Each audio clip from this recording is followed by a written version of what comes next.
With there being an extremely tight turnaround from game week 14 to game week 15, I thought I'd put together the ultimate list of players you should be looking to bring in this game week.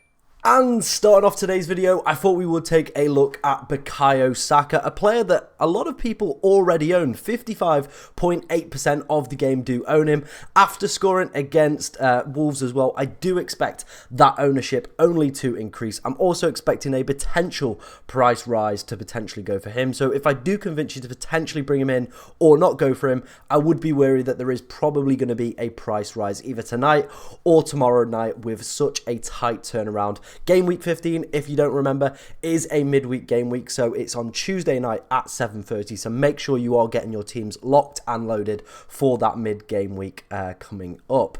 Obviously, Bukayo Saka's next fixture is absolutely stupendous. Luton away, always a fixture you should be looking to target on the calendar. Them, Burnley and Sheffield United, even Bournemouth to some extent, are arguably the worst teams in the league. Definitely fixtures you want to be trying to target as much as possible. And you know, Saka, over the past few game weeks, he's been picking up attacking returns.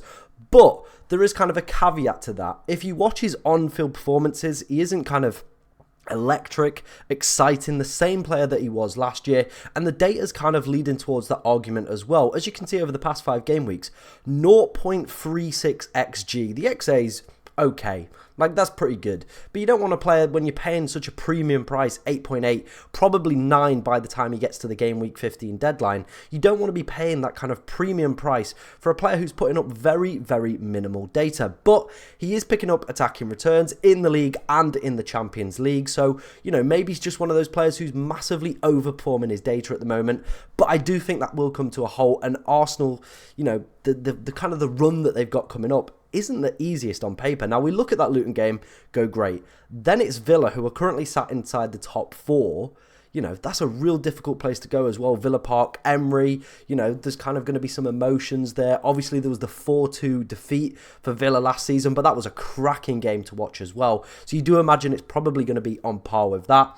Then Brighton next weekend, I would imagine they probably win that one. Brighton yet to keep a clean sheet as well in the Premier League at the time of recording, so I probably would back Saka for that one. Then it's Liverpool away, so as a set of 4, you're probably only realistically getting 2 positive fixtures out of there. And for a lot of people like myself, they're probably the only option that you're going to want to sell is Son from Spurs, because realistically our kind of budget is kind of constrained. It's in other players, it's in forwards, it's in stuff like that.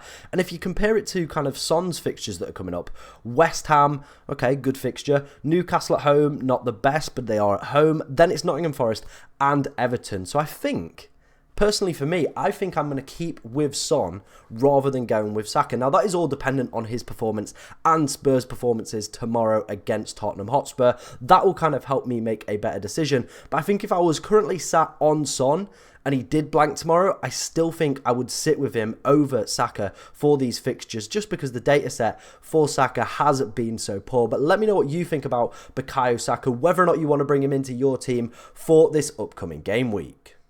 Moving on to our next player, I think you should be looking to bring in this one. It is Bryan Mbeumo. Picked up an attacking return against Luton. We probably would have liked more out of that game, but you know, beggars can't be choosers. 7.1 million, another price rise for him last night. Only 32.1% owned. I will imagine that will increase going into the next few game weeks. Brighton away in midweek. I think Brentford could easily win that one, to be honest. You know, Brighton yet to keep a clean sheet, like I said. They haven't been the same side in the league that they were last year. There's heavy rotation, lots of injuries within that squad as well. I know they're doing extremely well on the European front, but in the league, it's been a little bit more hit and miss. I think Brentford are a more concise and compact team, very hard to break down as well. So I do imagine they will come away with a positive result. And if there is going to be someone involved in any kind of goal contributions, I do think it will be Bryan Mbeumo. As you can see, over the past 5 game weeks, 1 goal, 3 assists, some really good data as well to go with that for Bryan. Obviously massively overachieving in terms of his expected assists, but in terms of expected goals, there is a big underachievement. On penalties as well, that Sheffield United fixture after the demolition job, there we go, that you know, Burnley just did on Sheffield United, you would expect Brentford to get a very, very positive result there. The Villa game in game week 17, I don't think it's ideal, but it is what it is. Then there's the blank in 18. That does cause some issues. Now, if you can get away kind of potentially around it and maybe bench Brian for that week, I think that's great. But looking at it, I think this is an optimal week to be playing that free hit chip. Villa have Sheffield United, Burnley have Fulham, you're also looking at Newcastle with Luton, Forest with Bournemouth, and Spurs with Everton. You know, City aren't playing, Brentford aren't playing as well, so you really want to kind of potentially clamber in as many of these top teams as you can. You know, players where I don't think a lot of us have triple Newcastle, not many of us now have triple Villa either, so there's lots of opportunity to go and get as many of these kind of top quality players in, and it allows you to get Brian Mbeumo for that run after game week 18 as well, where they've got Wolves, Palace and Nottingham Forest, so a very easy long-term hold for Brian Mbeumo as well. So I think if you didn't get him this week and you still need a midfielder, I do think he offers himself as a very good FPL option. Finishing up today's video, I thought we would take a look at the Newcastle United kind of team and the key players that I potentially would be looking to target. Now, before, you know, you kind of hit me in the comments, I am filming this after the 3 o'clock. The Newcastle game is tonight. I haven't watched it, I haven't seen it, so if any of these players do get injured or suspended or anything like that, do ignore my advice. But these are the 4 players I think I would be looking to target if I was going for a Newcastle player, which I might be doing in game week 15. Obviously the fixtures coming up, we're just going to flash them on screen very quickly. Everton, Tottenham, Fulham, Luton, Nottingham Forest is a great run, great set of 5 games, and Newcastle as well are a team where we've seen that they can get results and performances against top sides as well. I think we're sometimes forgetting that these are now a top 6 side. Some of the quality that they have within their side as well definitely makes them a very interesting kind of team to target. Now, for me, my top pick is going to be Anthony Gordon. I think he's the one that I'm potentially going to go for as a DRB replacement. A lot of people might be in a similar position to me. I think this is a great shout to go for. It looks like Harvey Barnes isn't going to be back till after Boxing Day, and you imagine at that point he's probably just going to be slowly integrated into the side as well. So that would take you up till game week 20, and then at that point you probably want to maybe bench Gordon at that point, with City and Liverpool as well being back-to-back for Newcastle there. So I don't think Harvey Barnes coming back for the Boxing Day game is going to be a potential issue. I think you're going to get all the good fixtures out of the way for Anthony Gordon at that point. You get him at that rock bottom price, and then you potentially can look to move on into the new year and find other options as well. So I definitely think he is a real exciting prospect to go for. As you can see as well, the highest expected goal involvement on this list, most goals, most assists, and been the highest Newcastle point scorer over the past 5 game weeks. A rock bottom price as well, so very easy and accessible for a lot of FPL managers.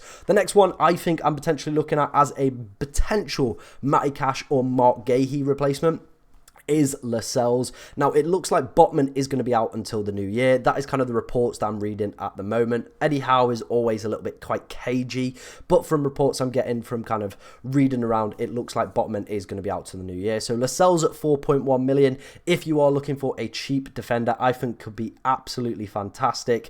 You know, obviously with the Champions League games coming up, there might be a little bit of rotation with any of these players, but I do think with Fulham, Luton, Nottingham Forest and Everton, you probably expect maybe 3 clean sheets in there, and for 4.1 million you cannot go wrong at that price. The interesting one, and one I want to kind of see how he plays tonight, is Isak. Obviously only just coming back from injury, so his data does look a little bit skewed. This is only from 110 minutes, whereas all the other players have played like 340, 350 minutes. So obviously his data isn't going to look as good. If he puts in a strong performance and we find out Watkins is injured tomorrow for a kind of considerable time period, I definitely think the switch to Isak could be on with the good fixtures. Callum Wilson, again, is one of those who could be back for Boxing Day, but like I said with Harvey Barnes, that is kind of game week 19, game week 20 territory, and at that point, we're probably going to look to potentially switch out of Isak and look towards other players as well, maybe even back to Ollie Watkins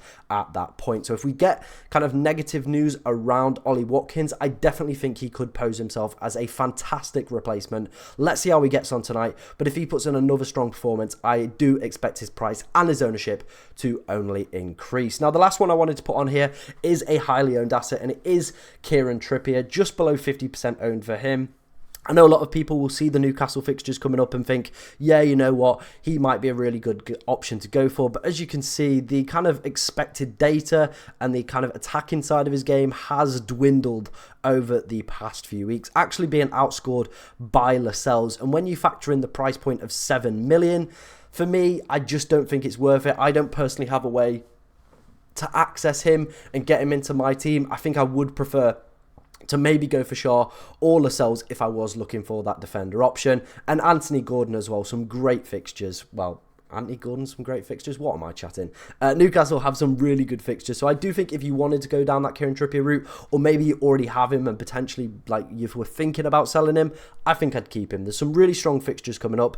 But if I was to potentially look to bring him in, I would advise potentially going for other defenders. I think they have like far better not attacking output, that's the wrong word to use, far more kind of value for money, that is the word I'm looking for, than Kieran Trippier. But some definitely interesting assets from the Newcastle side for me. I think Gordon is by and large the clear favourite though for me and my side personally. Let me know what you think of the Newcastle assets down in the comments section. Let me know if you need any help as well, as I do try to answer every single question. But thank you very much for watching today, ladies and gentlemen, and good luck this game week.